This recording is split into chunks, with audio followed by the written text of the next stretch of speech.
আসসালামু আলাইকুম সবাইকে। আশা করছি আল্লাহর রহমতে আপনারা ভালো আছেন।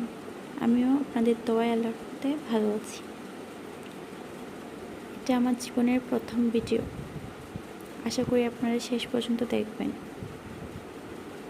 ভালো লাগে একটা লাইক, একটা কমেন্ট করে যাবেন। আর আপনারা এই ছোট্ট বোনটার চ্যানেলটাকে সাবস্ক্রাইব করে যাবেন, পাশে থাকবেন। ভিডিওটা শেষ পর্যন্ত দেখার অনুরোধ রইল।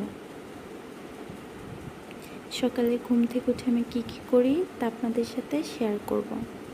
সকালে ঘুম থেকে উঠে আমি প্রথম আমার বিছানাটা গুছিয়ে নিই। বিছানাটা গোছানো শেষ হলে আমি আমার রুমটা ঝাড়ু দিই। আস্তে আস্তে রুমটা ঝাড়ু দিচ্ছি। রুমটা ঝাড়ু দেওয়া শেষ হলে একটা চা বা একটা কফি খেয়ে নিই।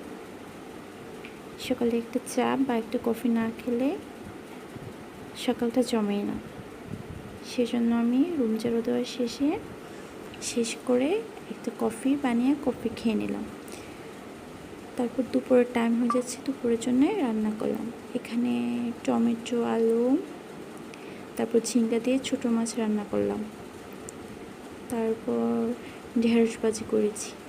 আর ঢেঁড়স ভাজি করতে করতে দুপুর হয়ে গেল, দুপুরের খাবারের সময় হয়ে গেল। এখানে দুপুরের খাবারে ছিল লাউ দিয়ে মাছ, ছোটো মাছ আর ঢেঁড়স ভাজি।